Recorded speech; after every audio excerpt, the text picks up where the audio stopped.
अस्सलाम वालेकुम।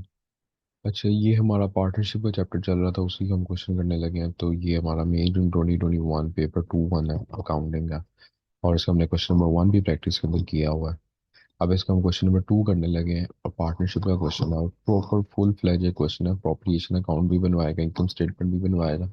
नहीं बनवाएगा तो क्या नहीं बनवाएगा? Current account. एनीवेज, हम इस क्वेश्चन को स्टार्ट करते हैं। John and Banu are partners. The partners provided the following list of balances to 31 March 2021, यानी 31 मार्च 2021 को हमारा ईयर एंड हो रहा है। रेवेन्यू दिया हुआ है, ओपनिंग इन्वेंट्री दी हुई है, परचेजेस दी हुई है। ओपनिंग इन्वेंट्री का कैसे पता चला? मुझे डेट से पता चला। I won't go in explanation, this is something very basic. तो ऑब्वियसली साल 31 मार्च 2021 को एंड हो रहा है, तो साल शुरू हुआ अप्रैल 2020 को हुआ होगा। Purchases and rents and insurance, wages, general expenses, discount allowed, commission receivable, bank balance at bank। आपके बैंक के अंदर इतना बैलेंस पड़ा हो, trade receivable, payables, premises at cost, fittings at cost, और उनकी फिर प्रोविजन फॉर डेप्रिसिएशन यानी क्यूमुलेटेड डेप्रिसिएशंस भी दी हुई हैं। जो प्रेमिसेस है उसकी उसने प्रोविजन फॉर डेप्रिसिएशन नहीं दी हुई, सिर्फ फिटिंग्स की दी हुई है, तो हम सिर्फ फिटिंग्स की ही काउंटर करेंगे। फिर जॉन, लोन फ्रॉम जॉन। एक पार्टनर था, उसका नाम था जॉन।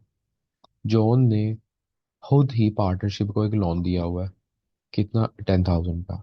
हुआ क्या होगा कि इन दोनों को पैसों की ज़रूरत होगी, पार्टनरशिप को पैसों की ज़रूरत होगी। बैंक के पास गए होंगे, बैंक बहुत ज़्यादा इंटरेस्ट रेट कह रहा होगा। तो जो ने कहा होगा, यार मेरे पास कुछ पर्सनल पैसे पड़े हुए हैं, क्यों ना मैं ही पार्टनरशिप को लोन दे दूं कम इंटरेस्ट रेट पे। लोन फ्रॉम जोन आ गए, कैपिटल अकाउंट्स आ गए, दोनों के करंट अकाउंट्स आ गए, कुछ डेबिट क्रेडिट नहीं बताया हुआ, चलो कोई बात नहीं, देखते हैं आगे। ड्राइंग्स आ गई जॉन की और बानो की। अब एडिशनल इन्फॉर्मेशन। सबसे पहले इन्वेंट्री 31 मार्च 2021 साल के एंड पे कितनी थी? 9200 की, यानी this is our closing inventory. Rates of 60 were unpaid at 31 March 2021। कह रहा है कि जो रेंट एंड रेट थे ना, वो 31 मार्च 2021 को 650 के अनपेड थे। अब रेंट्स किधर है? ऊपर ये लिखे हुए हैं, rates and insurance. Sorry, rates and insurance 11250। 650 के अनपेड है अभी तक। लेकिन आपने इसकी सर्विस तो इस्तेमाल कर ली ना 31 मार्च 2021 तक। मैंने फिर बताता हूँ, यहाँ पे रिपीट कर देता हूँ, अकाउंटिंग कभी भी कैश के हिसाब से नहीं चलती कि आप पे कब करते हो कब नहीं करते। वो कहते हैं यार आपने एक सर्विस को यूटिलाइज कर लिया 31 मार्च 2021 में, रिगार्डलेस ऑफ द फैक्ट उसकी पेमेंट आप जब मर्जी करो, चाहे अगले महीने करो, 2 साल बाद करो। लेकिन आप उसको 31 मार्च 2021 के एक्सपेंस में ही रिकॉर्ड करोगे, क्योंकि उस साल आपने उसकी सर्विस एटलीस्ट इस्तेमाल कर ली है ना। इसके बाद commission receivable of $300 was due eight 31 March 2021। ये भी एक्रूवल है कि 300 का अभी तक हमने जो कमीशन, अच्छा कमीशन रिसीवेबल है ये इनकम है। कमीशन रिसीवेबल अभी 300 का हमें मिला ही नहीं हुआ 31 मार्च 2021 में। तो इसके अंदर भी ये देखो कि आपने कमीशन रिसीवेबल अर्न इसी पीरियड में किया था ना। रिगार्डलेस ऑफ द फैक्ट कि वो जब मर्जी आपको रिसीव हो, आपने इस पीरियड में अर्न किया था, आप इसी पीरियड में उसको रिकॉर्ड करोगे। अकाउंटिंग इस तरह से चलती है कि अगर एक्सपेंस है तो उसकी सर्विस कब यूटिलाइज की, अगर इस पीरियड में की है तो इसी पीरियड में एक्सपेंस बना के लिखो, रिगार्डलेस ऑफ द फैक्ट कि उसकी पेमेंट जब मर्जी हो, साल बाद, 10 साल बाद, और डजेंट मैटर। इसी तरह से कमीशन रिसीवेबल आपने इस पीरियड में अर्न किया था, तो इसी पीरियड में उसको अदर इनकम में लेकर जाएंगे, रिगार्डलेस ऑफ द फैक्ट कि जब मर्जी आपको 300 पे हो, अगले साल, दूसरे साल, तीसरे साल। कैश के आने या जाने से इनकम स्टेटमेंट का ताल्लुक नहीं होता। डेप्रिसिएशन फिटिंग्स पे कह रहा है 15% लगा दो, किस पे? स्ट्रेट लाइन मेथड पे, आसान है। मजीद इन्फॉर्मेशन दे रहा है कि इंटरेस्ट और पार्टनर लोन 5% है, गुड हो गया। ड्राइंग्स पे इंटरेस्ट 6% है, कैपिटल पे 3% है। जो उनके पास सैलरी की 8500 की। रेजिडुअल प्रॉफिट्स या शेयर या लॉसेस को हम शेयर करते हैं, 40% जॉन को दे देते हैं, 60% बानो को दे देते हैं। परफेक्ट, क्वेश्चन काफी इजी है मेरे हिसाब से। अब हम स्टार्ट करते हैं। सबसे पहले हमसे कहते हैं कि इसकी इनकम स्टेटमेंट बना दें, तो इसकी इनकम स्टेटमेंट बना देते हैं। कुछ मुश्किल नहीं है इसके अंदर। सबसे पहले रेवेन्यू से स्टार्ट करेंगे, और रेवेन्यू जाके देखेंगे हमारा कितना है। अच्छा, रेवेन्यू जब भी दिमाग में लिखना ना, तो पहले एक चीज़ देख लेनी, क्या है यार, कोई सेल्स रिटर्न तो नहीं थी। तो चेक किया, रेवेन्यू है 1,58,000 का, और मुझे कोई सेल्स रिटर्न नज़र नहीं आ रही। जब सेल्स रिटर्न नहीं नज़र आ रही, तो सीधा रेवेन्यू को अगले कॉलम में लिख दो। अगर सेल्स रिटर्न होती तो इस वाले कॉलम में लिखे, नीचे सेल्स रिटर्न लिखते, माइनस करते, फिर इधर नया लिखो, कॉस्ट ऑफ सेल्स। और यहाँ पे सबसे पहले आपकी आ जाएगी ओपनिंग इन्वेंट्री। ओपनिंग इन्वेंट्री आप देखो तो ये दी हुई है, 1 अप्रैल 2020 को कितनी थी? 9,400। पहले मैं यहाँ पे प्रॉपर फॉर्मेट लिख लेता हूँ। उसके बाद यहाँ पे हमारी परचेजेस आएंगी। परचेजेस के बाद हमारे पास क्या आता है, कैरेज इनवर्ड्स आता है, लेकिन कैरेज इनवर्ड्स भी इस क्वेश्चन के अंदर नहीं है, मैंने देख लिया। तो कैरेज इनवर्ड्स लिखने की भी जरूरत नहीं है। फिर परचेजेस में से रिटर्न आउटवर्ड्स माइनस होती है, तो इसमें कोई रिटर्न आउटवर्ड्स भी मुझे नहीं नजर आई थी। नहीं थी, ऐसा कुछ भी नहीं था, तो सिंपली यहाँ पे फिर क्लोजिंग इन्वेंट्री ही आ जाएगी।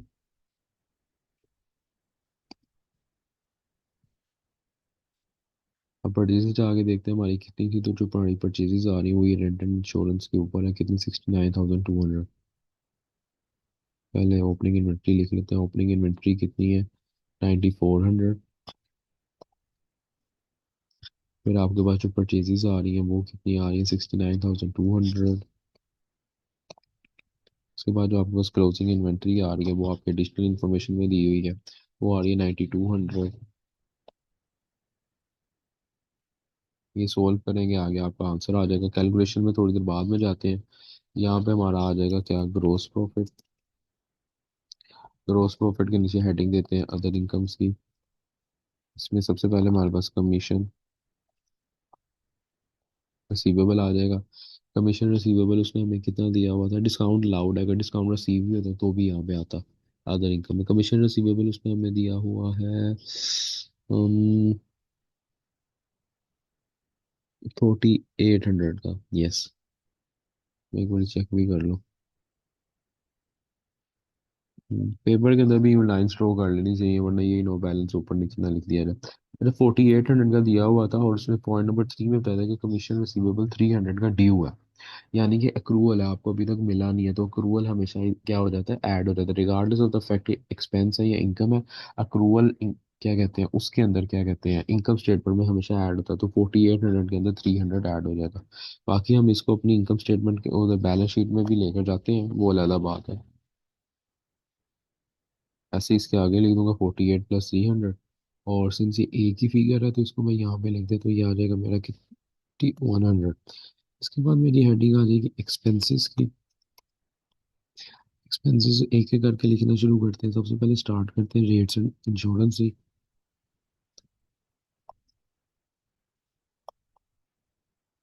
रेट्स एंड इंश्योरेंस को लिख लेते हैं 11250 के, और पॉइंट नंबर 2 में बताया था कि अनपेड है 650।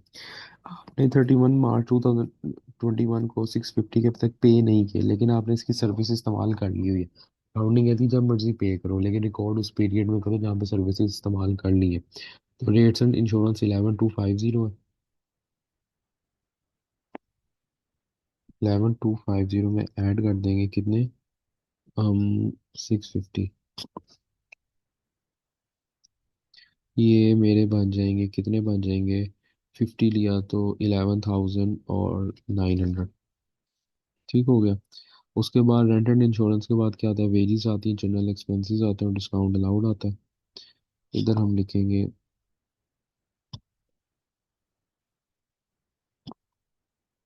Wages, discount allowed, general expenses. सबसे पहले वेजेस लिखते हैं, वेजेस हैं 10475।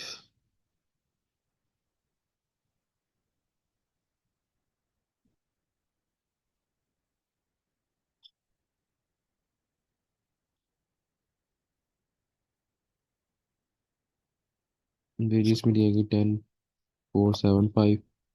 और उसके बाद मेरे डिस्काउंट अलाउड आ गया कितना, मेरा डिस्काउंट अलाउड आ गया, जनरल एक्सपेंसेस नहीं मैंने लिखे, 9675 के। चलो पहले डिस्काउंट अलाउड लिख लेते हैं। मेरी से हो गई, डिस्काउंट अलाउड है मेरा कितना, 2000 का।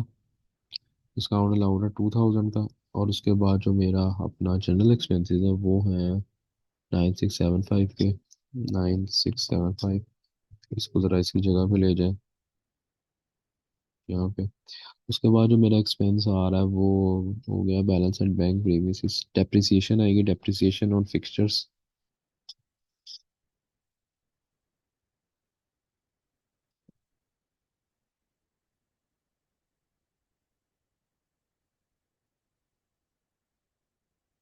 Depreciation on fixture straight line method है, सीधा कॉस्ट के ऊपर 15% per annum using straight line method है।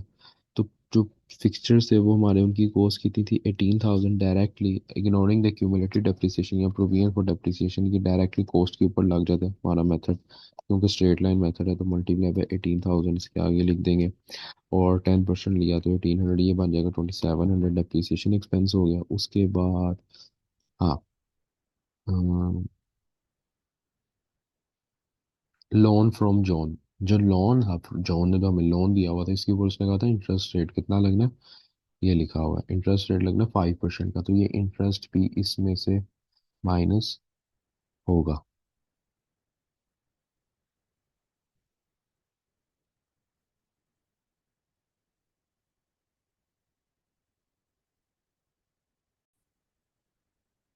क्योंकि हमने तो जॉन से लोन भी लिया हुआ है पार्टनरशिप में, तो पार्टनरशिप ने उसको इंटरेस्ट भी तो पे करेगी, तो 10,000 का लोन था और इंटरेस्ट कितना 5% पर एनम है। तो अब हम इधर नीचे जाएंगे और इसमें लिखेंगे जाके इंटरेस्ट ऑन लोन, और इसके आगे कैलकुलेशन करेंगे 10,000 इंटू 5%, ये मेरा बन जाएगा कितना, ये मेरा बन जाएगा 500। यहाँ पे मेरा ऑलमोस्ट सारा कंप्लीट हो गया। अब हम इसकी कैलकुलेशन ऊपर से स्टार्ट करते हैं। सबसे पहले तो यहाँ पे मेरी कैलकुलेशन है, कैलकुलेटर ओपन कर लेते हैं यहाँ पे।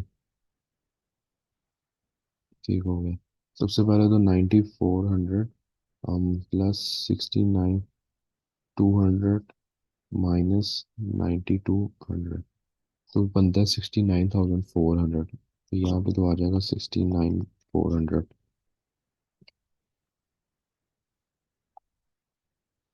ठीक हो गया। इसके बाद अपना ग्रोस प्रॉफिट कैलकुलेट कर लो।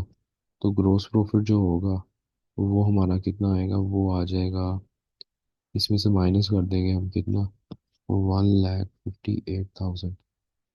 ग्रोस प्रॉफिट हमारा आ जाएगा 88,600। अब 88,600 के अंदर कमीशन रिसीवेबल ऐड कर देंगे, 88,600 प्लस 5,100, बल्कि एक मिनट, इससे पहले हम अपने जो एक्सपेंसेस हैं उनका तो टोटल करें। 11,900, उसके बाद 10,475, उसके बाद 2,000, उसके बाद 9,675, उसके बाद 2,700, फिर 500। एक्सपेंसेस आदमी 37,250 पे।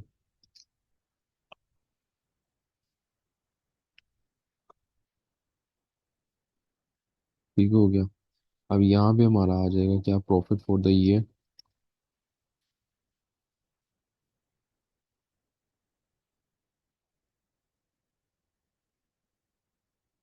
ये प्रॉफिट फॉर द ईयर यहाँ पे लिखना है। उसको कैलकुलेट करने के लिए हम सबसे पहले तो करेंगे 88,000 जो कि हमारा ग्रोस प्रॉफिट था, 600 प्लस 5,100 अदर इनकम्स आ गई, माइनस कर देंगे 37,250, ये आ जाएगा 56,450। 56,450, ये हमारी यहाँ पे इनकम स्टेटमेंट पूरी कंप्लीट होती है। अब इसका बनाएंगे हम क्या, इसका हम बनाएंगे अप्रोप्रिएशन अकाउंट। ये मैं ज़रा इसकी लाइंस ड्रॉ कर लूँ।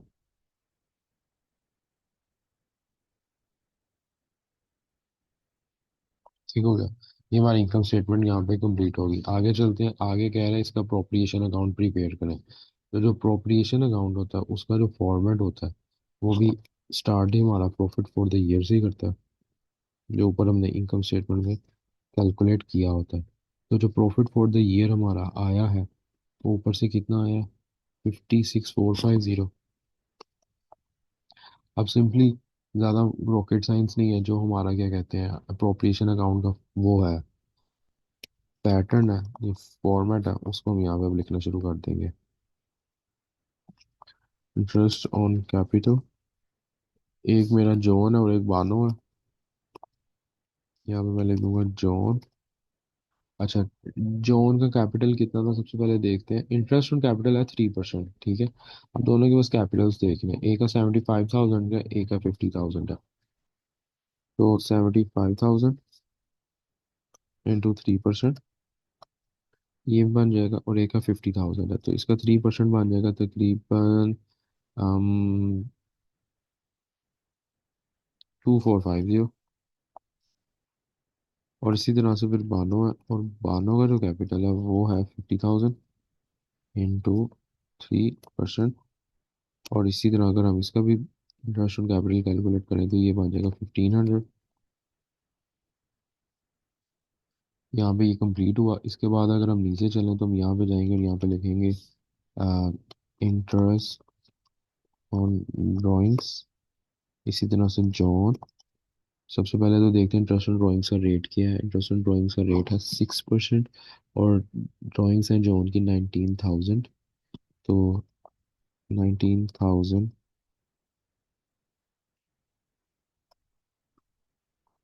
6% लेंगे।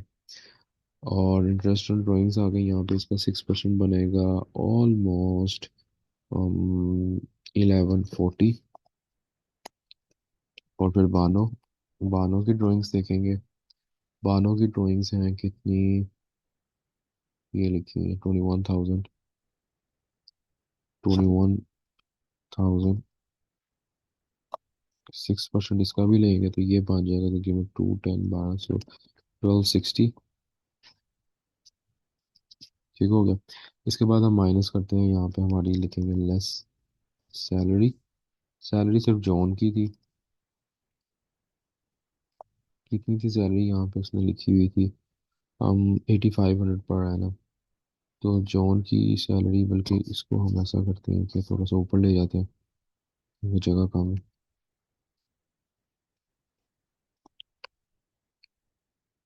सैलरी मैं इसके आगे लिख देता हूँ, जॉन कितनी थी 9500। ये माइनस होनी है। अब जो मेरा इंटरेस्ट ऑन कैपिटल है वो माइनस होता है, इंटरेस्ट ऑन ड्राइंग्स मेरा ऐड होता है। सबसे पहले मैं इसका यहाँ पे सम कर देता हूँ। ये मेरा बन जाएगा तकरीबन 2450 तो 3950 बन जाएगा। और अगर मैं इधर आऊँ इन दोनों को ऐड करूँ तो ये मेरा जो सम बन जाएगा वो बन जाएगा 0 40 लिया तो प्रॉपर बन जाएगा आपका 1300। 1300 प्लस 1100 ये बन जाएगा 2400। इंटरेस्ट ऑन ड्राइंग्स ऐड होता है, जो इंटरेस्ट ऑन कैपिटल है वो माइनस होता है। और सैलरीज भी हमारी माइनस होती है। अब यहाँ पे आके हमारा एक नई हेडिंग बनेगी, उसको हम कहते हैं रेजिडुअल प्रॉफिट्स। ये कैलकुलेट कर लेते हैं कितने बनते हैं।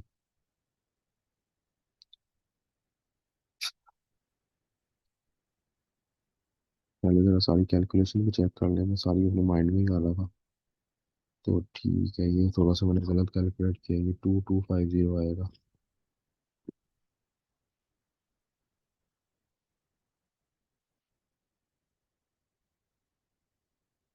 2250 आ गया। उसके बाद 50,000 का 3% तो यही बनेगा।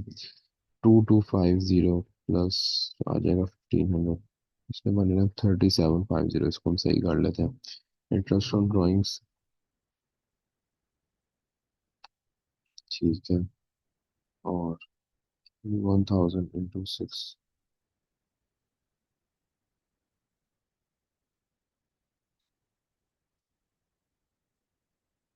प्लस कर 1140। ठीक है, और 2400 से ही आ रहा है। बस उसको हमने 3750 करना है, इसको। ये हो गया। अब कैलकुलेट करते हैं फिर से। तो हम करते हैं 56,450 माइनस 3750 प्लस 2400 माइनस 90 माइनस 9500। 45,600 आ गया हमारा कितना रेजिडुअल प्रॉफिट। अब ये जो है ये दोनों पार्टनर्स के दरमियान शेयर हो जाएगा। यहाँ पे हम लिखेंगे प्रॉफिट शेयर। नीचे हम लिखेंगे जॉन। जॉन को कितना मिलना था, लिखा हुआ था इधर, जॉन को मिला 40%। जॉन का शेयर देखो थोड़ा सा कम है, उसकी वजह ये है कि जॉन सैलरी भी तो लेता है। 40% मल्टीप्लाई बाय 45,600 चलो पहले पूरा लिख लेते हैं, फिर इस नीचे जाते हैं, कैलकुलेटर में जाते हैं। और जो मेरा बानो है उसका मैं लिखूंगा 45,600 इंटू 60%। इसको कैलकुलेट कर लेते हैं।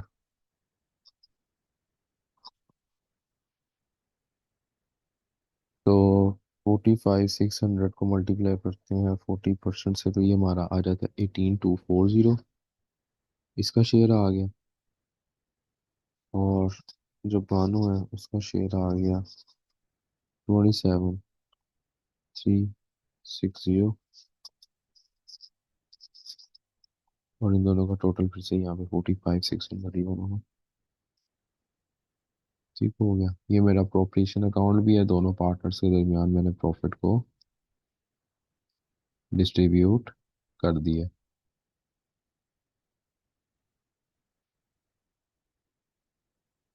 यहाँ पे लाइंस लगती हैं सारों। एनीवेज इसके बाद हमसे पूछते state the purpose of charging interest on partners. Partners की ड्राइंग्स पे क्यों इंटरेस्ट चार्ज होता है? पार्टनर्स की ड्राइंग्स पे इसलिए इंटरेस्ट चार्ज करते हैं ताकि पार्टनर्स जो है वो ज़्यादा से ज़्यादा पैसे ना पार्टनरशिप में एज ड्राइंग्स ना निकलवाएं, उनको एज पनिशमेंट देने के लिए, उनको प्रिवेंट करने के लिए, डीमोटिवेट करने के लिए। Paying interest on the loan from John. John को हम इसलिए लोन पे इंटरेस्ट पे कर रहे हैं क्योंकि जॉन ने जो लोन का जो एक्चुअल रिवॉर्ड होता है ना वो इंटरेस्ट, इसमें हम लिखेंगे जो लोन का जो रिवॉर्ड होता है ना वो हमेशा इंटरेस्ट की सूरत में ही दिया जाता है। जॉन को इंटरेस्ट के बदले में हम प्रॉफिट नहीं दे सकते, जॉन को सिर्फ कैपिटल के बदले में प्रॉफिट मिलेगा। Complete the table by placing a tick against each statement which describes an advantage to John of being in a partnership with Banu। कह रहा है कि उन पे टिक करो जो कि एडवांटेज बताते हैं पार्टनरशिप का जो जॉन को हो रहा है बानू के साथ। कंटिन्यूटी विद एग्जिस्टेंस नहीं, पार्टनरशिप में कोई इस चीज़ की गारंटी नहीं होती है, सिर्फ कंपनीज के अंदर गारंटी होती है। बानू में skills and knowledge which does not have, हाँ ये फायदा है। जॉन इज ओनली, अच्छा आपने सिर्फ टेक करना है, क्रॉस नहीं करना है। John is only liable for business up to the amount he agree to contribute नहीं, ये कंपनीज के अंदर फायदा होता है। Limited liability, additional finance is available to the business, हाँ ये पार्टनरशिप का फायदा है। Risk and responsibilities are shared, ये भी फायदा है। John is bound by the action of Bano carried out on the behalf of the business, ये तो नुकसान है। उसने हमें एडवांटेज इसका पूछा हुआ है। ऐसे ये डिसएडवांटेज है किसका? पार्टनरशिप का, लेकिन उसने पूछा हमसे एडवांटेज जो है। John can discuss matters with Bano before making decision, ये भी एडवांटेज है। तो यहाँ पे हमारा 4 मार्क्स का पार्टनरशिप का क्वेश्चन सोल्व हो जाता है।